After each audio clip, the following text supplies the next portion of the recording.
Teacher education లో total changes తీసుకురానుంది కేంద్రం. విద్యార్థులకు నాణ్యమైన విద్యను అందించేందుకు బీఈడీ కోర్సులో కొత్త నిబంధనలు తేనుంది.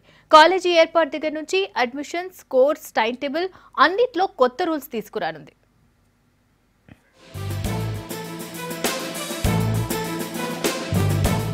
దేశంలో విద్యా ప్రమాణాలు పెంచేందుకు చర్యలు ప్రారంభించింది కేంద్రం. క్వాలిటీ ఎడ్యుకేషన్ ను అందించేందుకు ఉపాధ్యాయ విద్యా కోర్సుల్లో మార్పులు తేనుంది. ఉపాధ్యాయ కోర్సుల క్యాలెండర్ ను అన్ని రాష్ట్రాల ప్రభుత్వాలు 3 నెలల ముందుగానే రిలీజ్ చేయాలని ఆదేశించింది.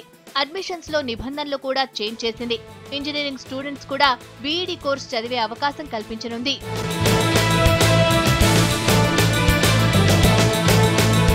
కేంద్రం ఆదేశాలతో టీచర్ ఎడ్యుకేషన్ లో తీసుకురావాల్సిన మార్పులపై ఎన్సీఈఆర్టీ నజర్ పెట్టింది. కొత్త మార్గదర్శకాలను రూపొందించి గవర్నమెంట్ అప్రూవ్ కోసం వెయిట్ చేస్తోంది.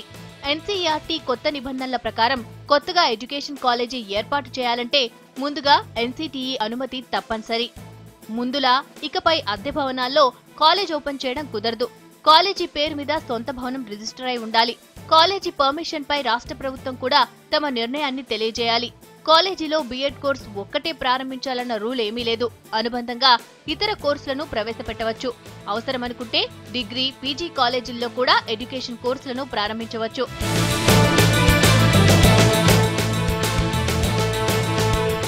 ఎడ్యుకేషన్ కాలేజీలకు ఇకపై ప్రతి 5 ఏళ్లకోసారి నాక్ గుర్తింపు కంపల్సరీ. కొత్త కాలేజీల పర్మిషన్స్, రెన్యువల్స్ ప్రాసెస్ నంతా ఏటా మార్చి 1 నుంచి మే 31 లోపు కంప్లీట్ చేయాలి. ఇక కాలేజీలో పనిచేసే సిబ్బంది అందరికీ బ్యాంక్ అకౌంట్ల ద్వారానే శాలరీ పే చేయాలి. కౌన్సిలింగ్ పూర్తయిన 2 డేస్ లోపల స్టూడెంట్స్ లిస్ట్ ను అఫిలియేషన్ యూనివర్సిటీలకు అందించాలి. రాష్ట్రంలో తెలుగు, హిందీ, ఉర్దూ పండిత శిక్షణ కోర్సులను నిర్వహిస్తున్నారు. వీటికి ఇప్పటి వరకు ఎన్సీటీఈ గుర్తింపు లేదు. వీటి అనుమతి కోసం కూడా ఎన్సీఈఆర్టీకు లేఖ రాయాలని విద్యా శిక్షణ మండలి డిసైడ్ అయింది.